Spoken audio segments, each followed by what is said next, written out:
Hey there and welcome back everyone. Let's solve LeetCode 242, valid anagram. So, given two strings s and t, return true if t is an anagram of s and false otherwise. So what is an anagram? An anagram is a word or a phrase formed by rearranging the letters of another word, or another phrase I could say. To be a true anagram, all of the original letters must be used exactly once, okay? So we have this string s that says anagram, and we have the string t that says nagagram. If you look closely, each letter in s is used exactly once in the string t. So we return true, okay? So look at example 2, right? We have the string s, which is rat, is with the frequency of 1, right? There's only one r, okay? So notice how the string t also has one r, okay? So good so far. And then we move on, there's an a here, and then in the string t, there's also an a here, which so far so good. But here's the issue, look at this t. We have no matching t here, and we also have no matching s inside of the string t to match inside of the string s, right? So we return false. Looking at the constraints here, we're guaranteed at least one character inside each string. And this follow-up here, if the inputs contain Unicode characters, how would you adapt your solution to such a case? And I'll discuss that in the drawing. So when we navigate over to the drawing, just to reiterate, we have the string s, which the first character is a. What's the frequency of a? Okay, I see a here. Does it match in the string t? It sure does, right?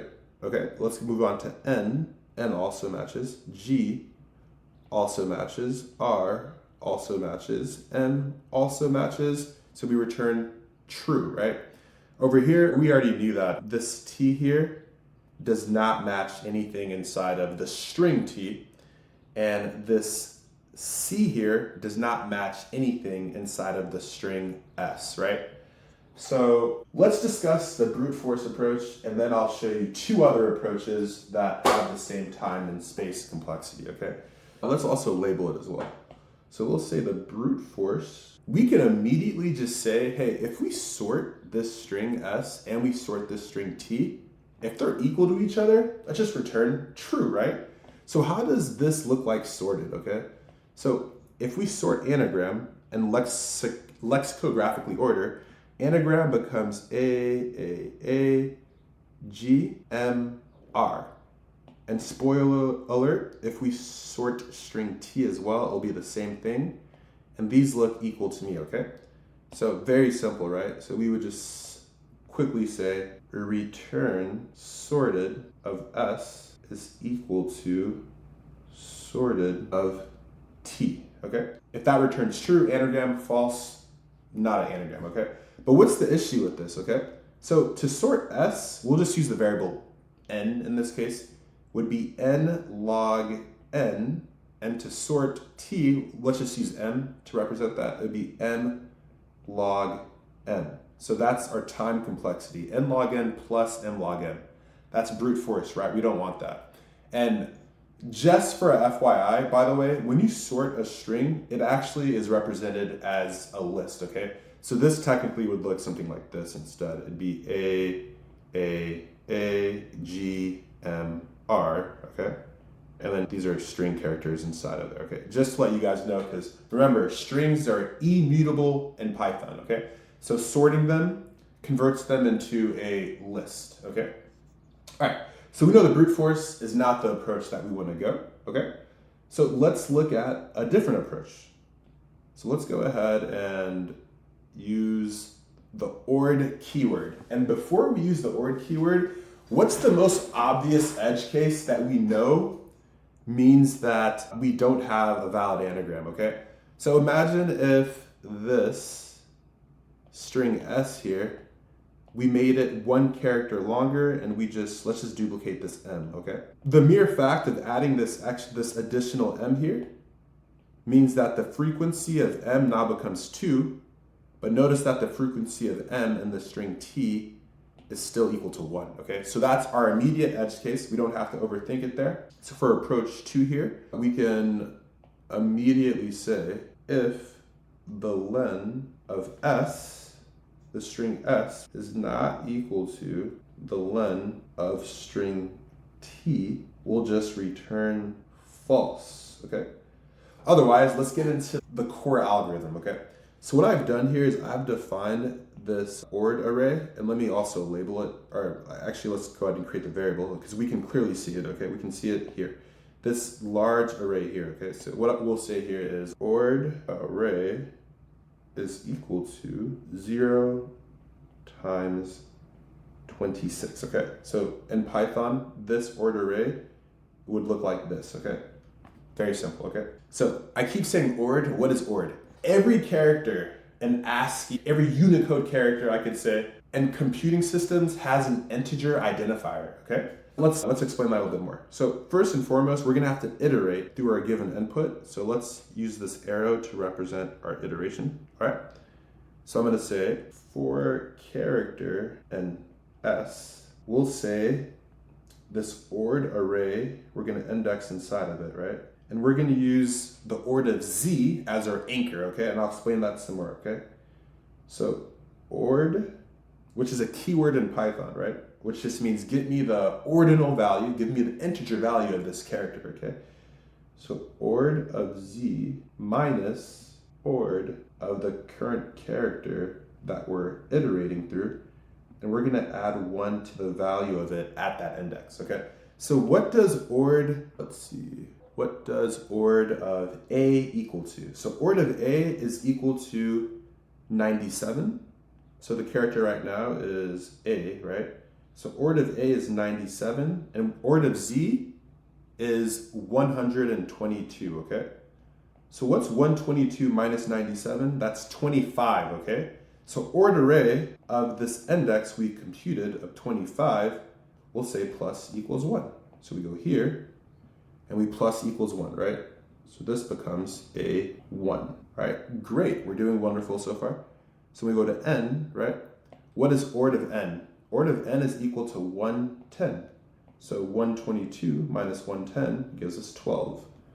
So 12 here, we add a 1 to it, so it becomes a 1, okay? Then we get here, we already know what this value was, right? We did it earlier, so it's index 25, so this becomes a 2, right? Because we're just adding that 1 to it.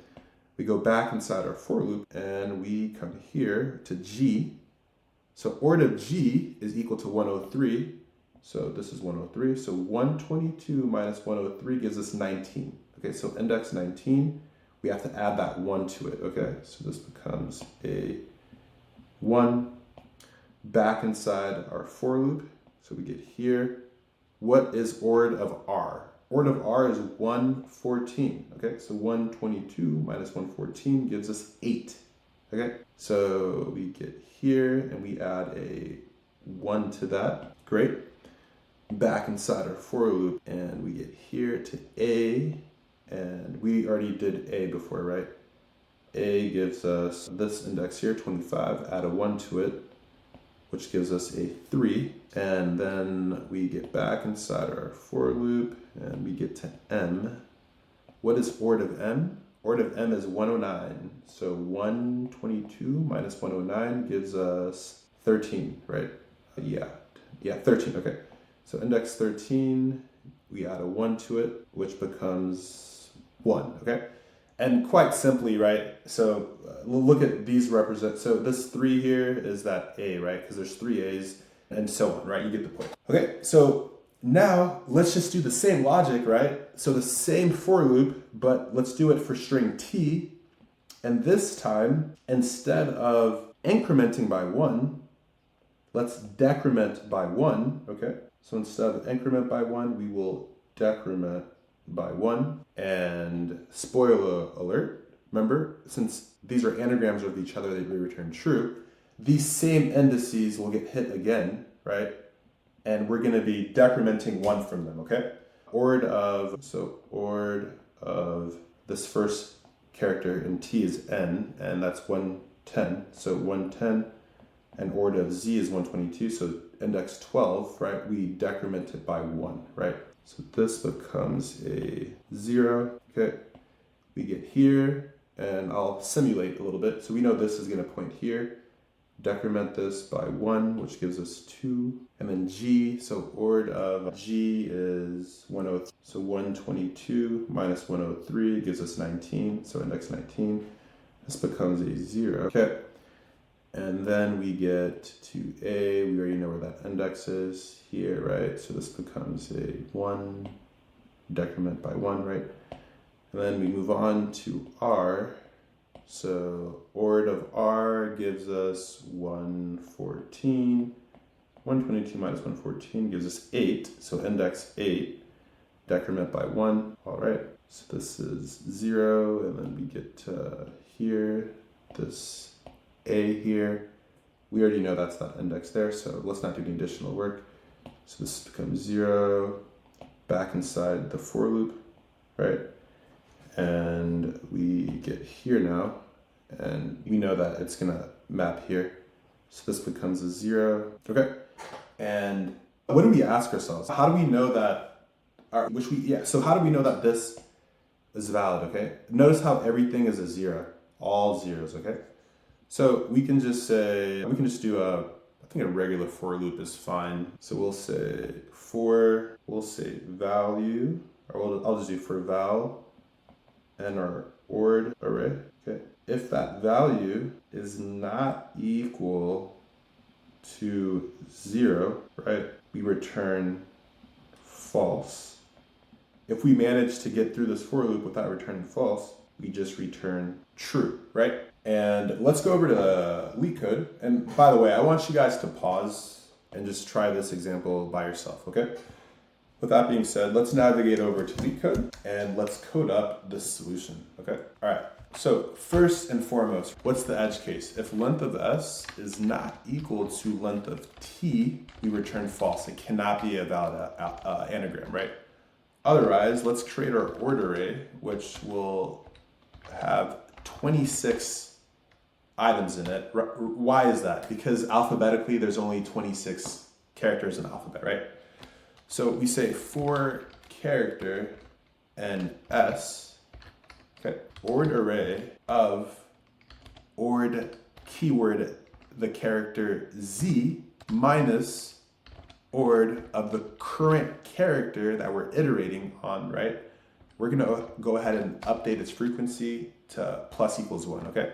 And remember, we're gonna do the same thing for string T, okay? So I can just copy this down and change variable names, okay? And this is very important, right? We need to decrement by 1, okay? And then now, if we iterate through each value in our ord, okay? If that value is not equal to 0, we don't have an anagram, right? So we return false. Otherwise, if we make it out, then we return true, okay? So let's test this out. Let's see, make sure there's no silly errors. There isn't. So it passes the initial test cases. Let's submit it. We have a working solution. Let's go ahead and discuss the time and the space complexity. So back to the drawing board, okay? So the time is equal to big O of N plus big O of M, right? Where N represents the string size of S and M represents the string size of the string T, right? And the space here, please don't trip yourself up on the space. We're only using a size 26 of our ord array, right? So the space is big O of 26, but remember we dropped the constants, okay? So the space is equal to big O of 1, right? There's only 26 characters in the alphabet. No matter how large the input string S or T is, the frequency that we'll be updating in our ord array, it doesn't matter, the size is still gonna be 26, right? All right, so I didn't forget about the follow-up. What if the inputs contain Unicode characters? How would you adapt your solution to such a case, okay? So let's go ahead and look at the drawing board here. So Unicode characters is a lot, right? That can be in the millions of characters. Like for example, a tilde, the @ sign, right? Pipe, all of those characters, okay? Well, we can't use an array of size of million, okay? That doesn't make sense. So let's make it dynamic, okay? What other data structure can you think of? Let's use a hash map, okay? So we're gonna do basically the same logic, but we're gonna instead change a few things. So we'll change this name to, we'll say like, we'll say SMap. So that's short for string map, okay? And we are going to use a dictionary, right? So we have this here,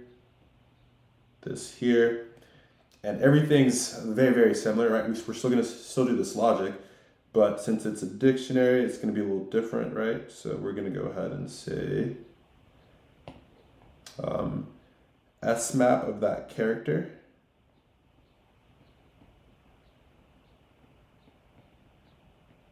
Okay, is equal to whatever the value was, okay?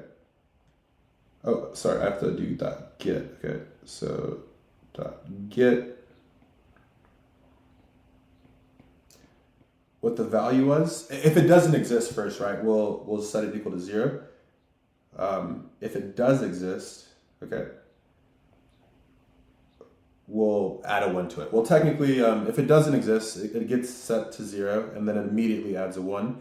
If it does exist, we go straight to adding the 1 to it, right? Okay, so like I mentioned before, we're gonna basically do the same logic here. So I can just copy this down. Okay, right? So I copy this here. Change the variable, of course, because now we're touching the string t. Okay, and remember, we're going to decrement, right? The second for loop we decrement, and then for value and our HashMap's values, so we'll say SMap values.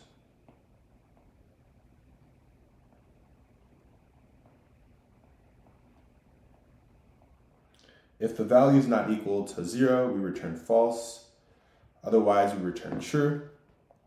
And I'll go ahead and, just for the sake of this explanation, I'll draw that up, or not draw it up, I'll code that up in LeetCode right now. So we say we have our SMap. So SMap is equal to this dictionary here.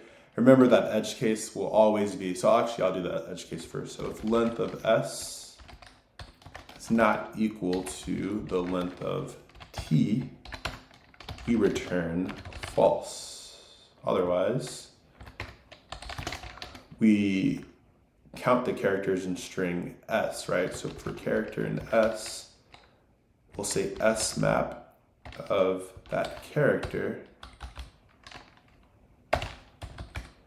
is equal to SMap. So SMap dot get that character. If it doesn't exist, we set it to 0, and then we immediately add 1 to it. If it does exist, we still add 1 to it, right? And we need to do the same logic, right, for string t, but this time we will decrement, right? We want to subtract the characters from string s, so we change this to -1. And then we do a third enhanced loop to check if all the characters, so all the values, I should say. So we'll say, so for value and our smap.values, if the value is not equal to 0, we return false, right? Otherwise, we return true. Let's test this out. Okay, no silly errors. Submit it. Working solution, and that addresses the follow-up, right? So whatever platform you're on, like, comment, subscribe, and I'll see you in the next one.